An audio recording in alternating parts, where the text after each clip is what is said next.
So it's a great privilege to have Dr. Kuan Rong Chan with us, who is a principal research scientist at Duke NUS Medical School. Thank you very much for coming. It's great to have you with us.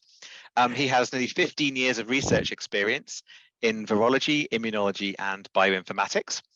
His research applies systems biology approaches to the field of virology and vaccinology to understand how individuals respond to viral infections and vaccines. His research is currently funded by the Open Fund Individual Research Grant from the National Medical Research Council.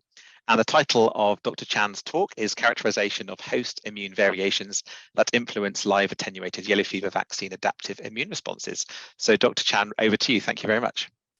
Thank you, Jeremy, for giving such a nice introduction to me. I would like to thank the organizers as well for inviting me here. It's actually over here, it's about 9 p.m. So I'm trying not to speak too loudly so that I disturb my kids.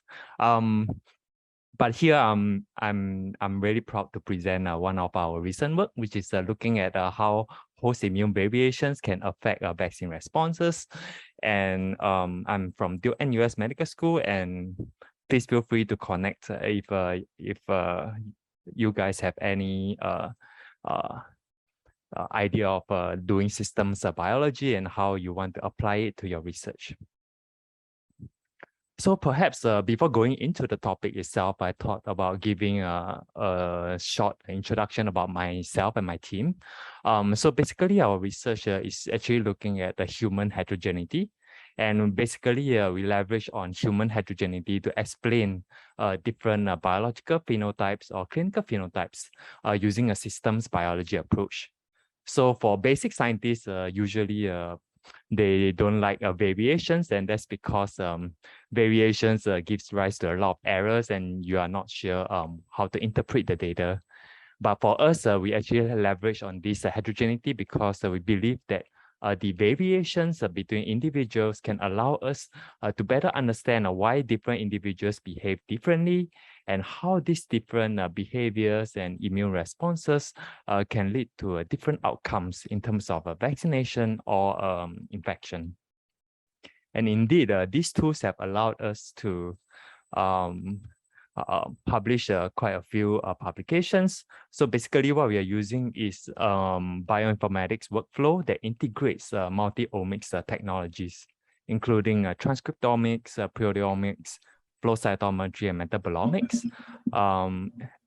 All of this omics data is analyzed basically using a two-pronged approach, one of which is looking at how baseline variations affect outcome. And the second part actually looks at how the host response can affect infection and vaccination outcome.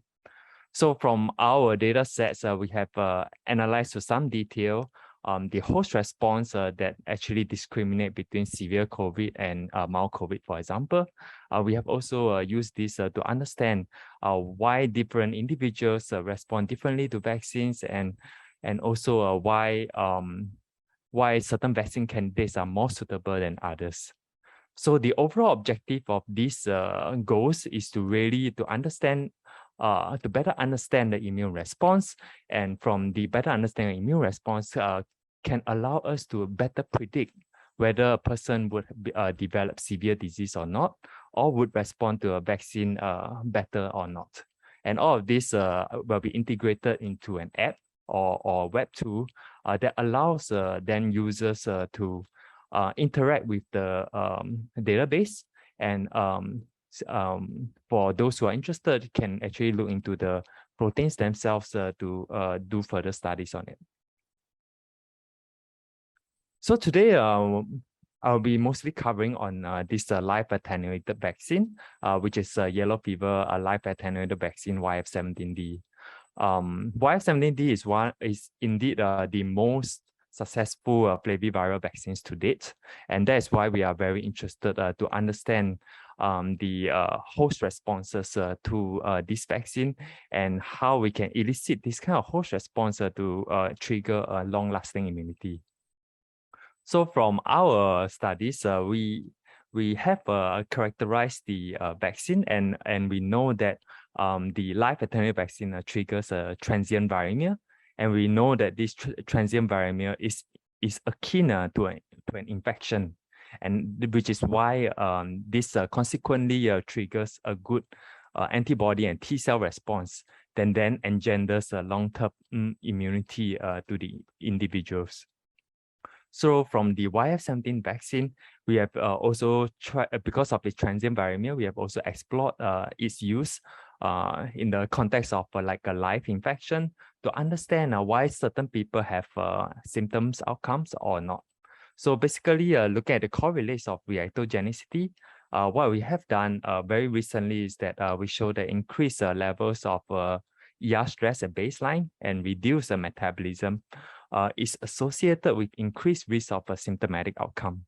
And the reason is because after infection or vaccination with YF17D, these individuals triggers a stronger ROS response because the ER stress is converted into what we call a maladaptive ER stress that triggers reactive oxygen species and a rapid induction of the interferon response, which then triggers the adverse event outcome. We, as well as some other groups, have also characterized some aspects of correlates of immunogenicity. So what we all have done is that we have identified some candidate genes that correlate with T cell and B cell responses, particularly at day 3 and day 7 post-vaccination. But to date, there are still very few studies which actually look at whether these differences in terms of antibody and T cell response could be defined before these individuals are vaccinated. And if there are indeed baseline variations that give rise to different outcomes of vaccine responses, can we potentially modulate these responses that improves future live-attenuated vaccine candidates? So basically, this is the research question that we are after, which is looking at whether baseline characteristics or variations affect vaccine immunogenicity, particularly to YF17D, and more importantly, to understand what are these variations and the characteristics of these variations that impact vaccine outcome. So to do this, we employ what randomized clinical trial approach, where we recruited 34 subjects which are seronegative. So this prevents the confounding factor that pre-existing immunity may impact vaccination outcome. So in these 34 individuals, they are all given the same dose of the yellow fever live-attenuated vaccine.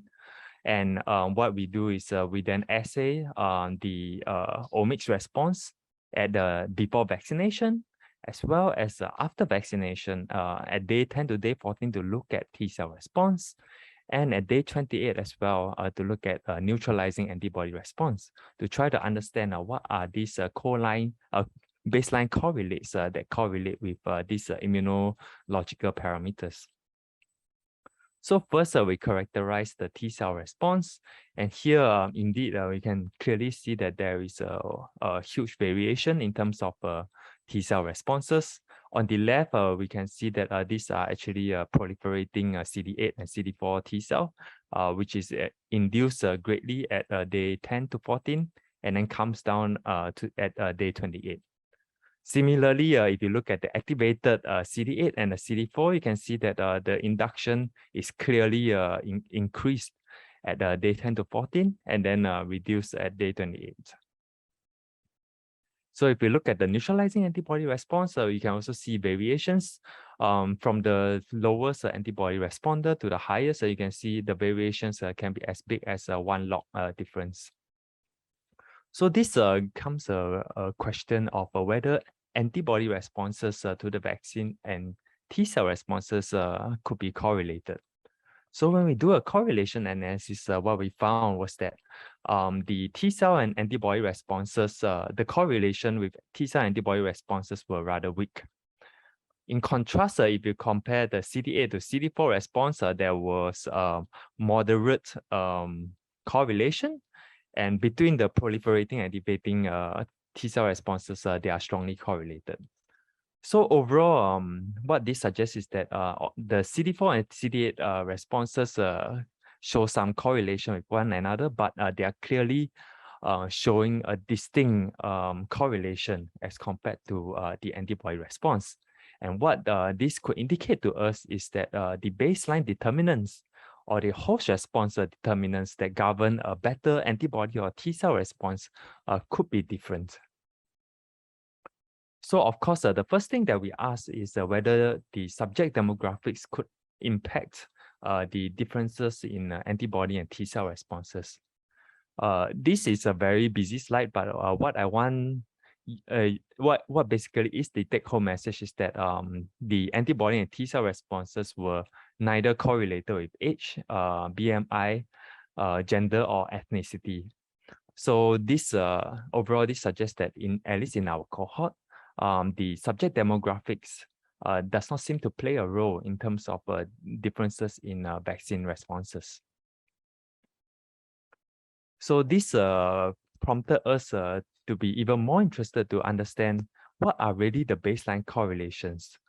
Despite showing very similar demographics, you can still see a huge variation or heterogeneity between individuals.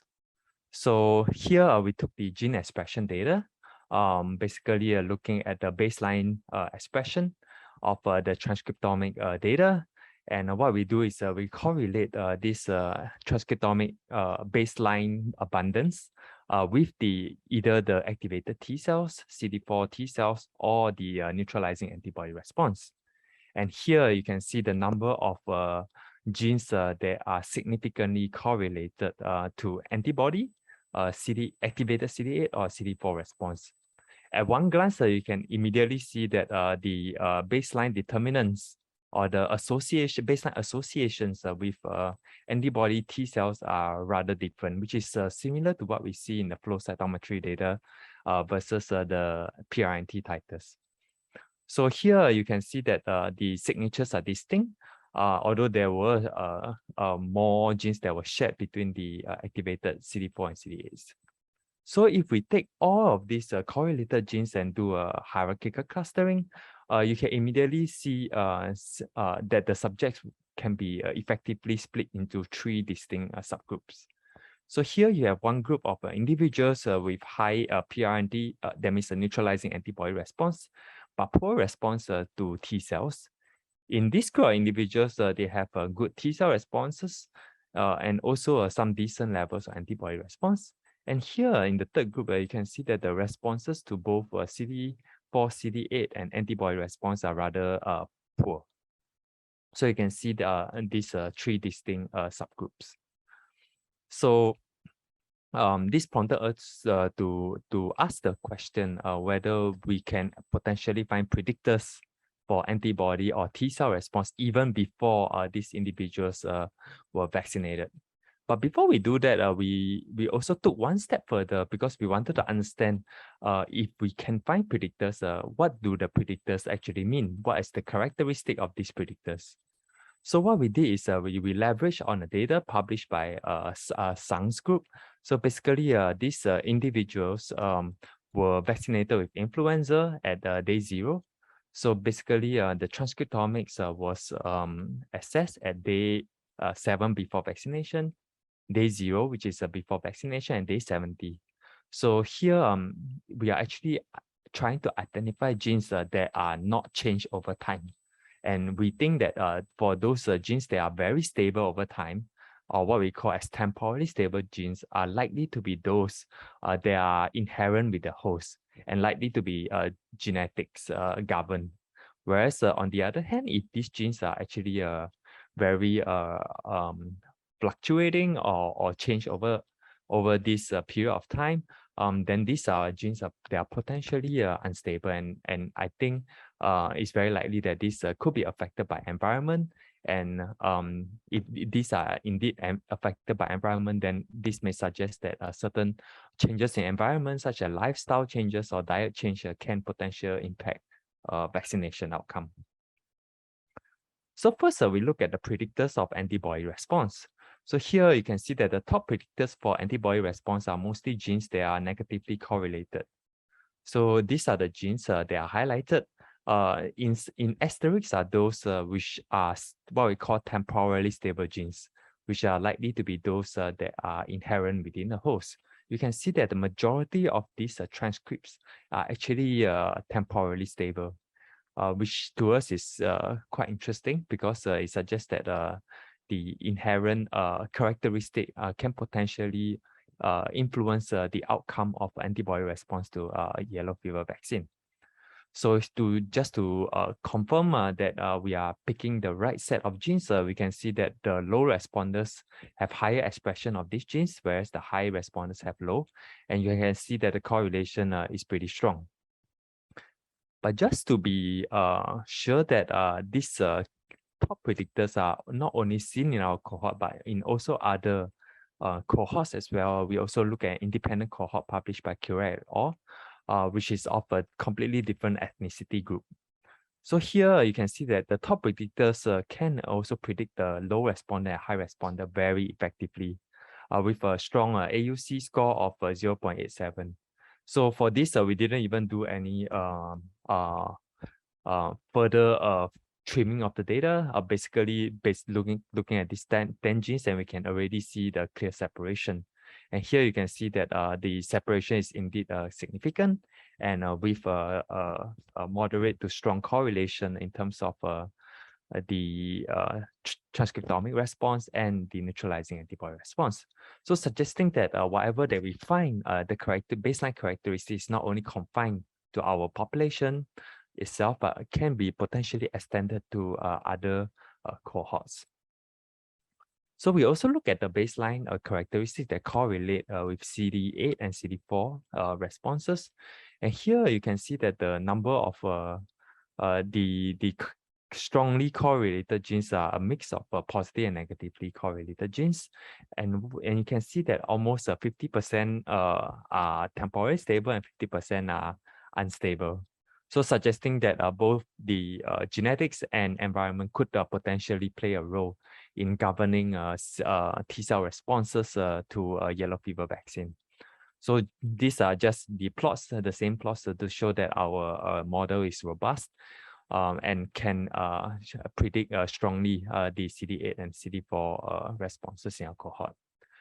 We didn't manage to correlate with the other groups because we didn't because there were fewer groups looking at T-cell responses, but certainly hope that these signatures can be validated in a separate cohort.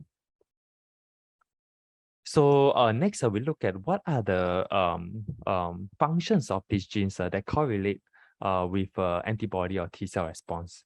So you can see that at baseline, you can see that those with higher expression of transcripts, they are found in B cells, and also increased transcript expression of T cells are actually positively enriched. So that means those with higher B cell and T cell transcripts are correlated with antibody response.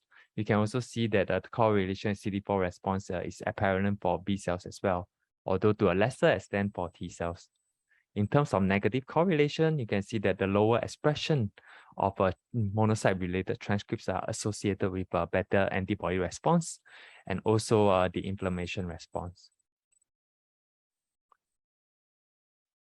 So to go further into what the transcripts could be potentially doing, we cross-reference it against the gene ontology biological processes, and you can see that basically the B cells and the T cells are actually have pathways that they are also positively enriched for translation and also transcription, suggesting that the baseline B cells with a greater transcription and translation activity could be associated with stronger immune response to yellow fever vaccine.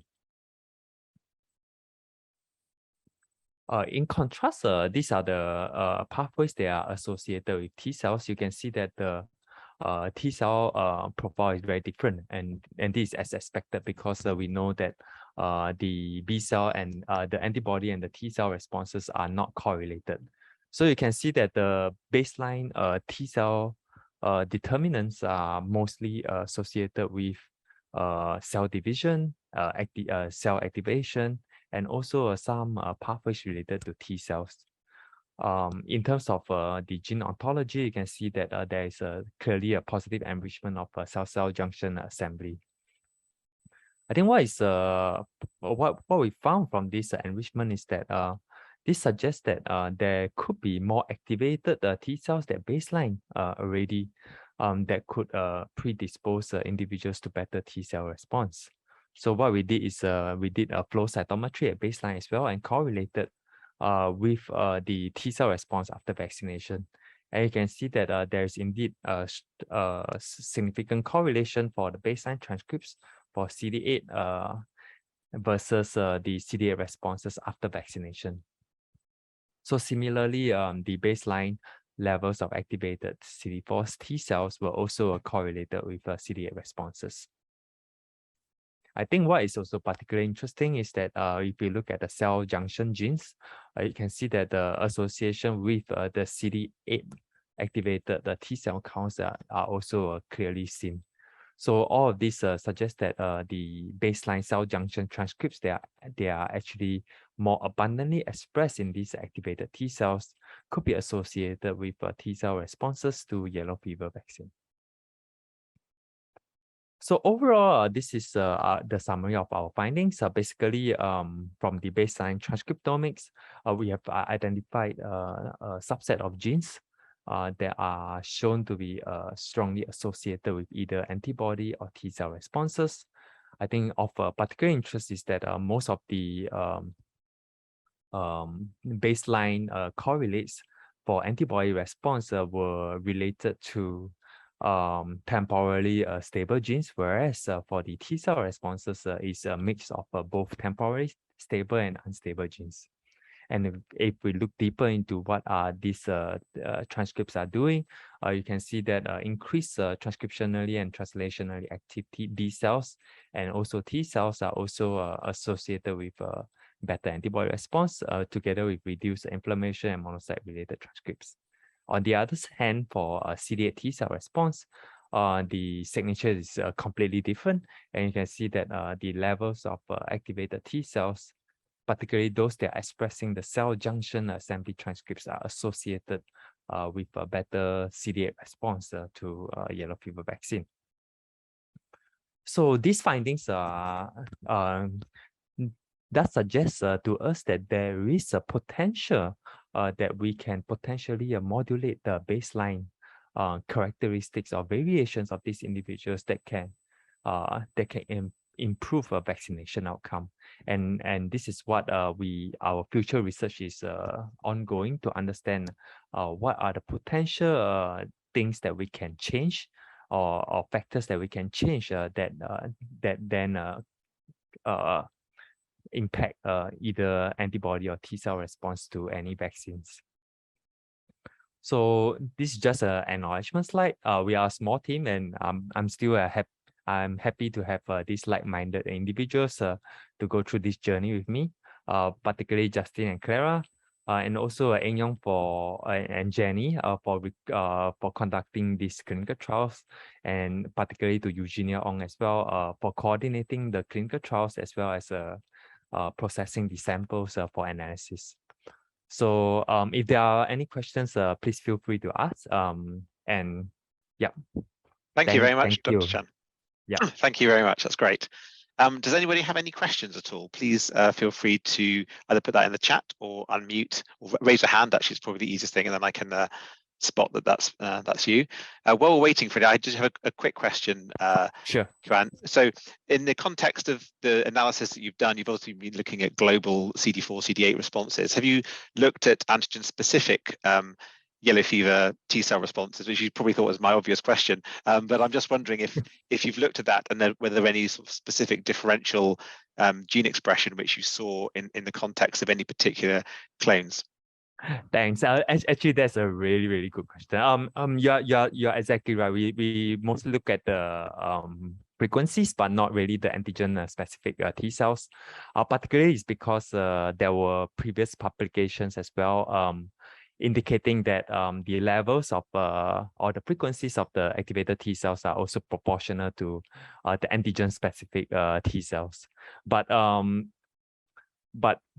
because this was work that was done before we had this technology. So when we did the trial, we didn't do a deeper characterization because we didn't really have the expertise and the technologies to do it. But I certainly agree with you that this will provide a deeper understanding of what discriminates between antigen specific or not. Great. Yeah. Well, hopefully we can help you out with that. We'll have a follow-on chat. Yeah. Great. Well, yeah, that'll be cool. Thank you so much. I don't think we have any other questions, so just in the interest of time, we will move on. But thank you very much indeed.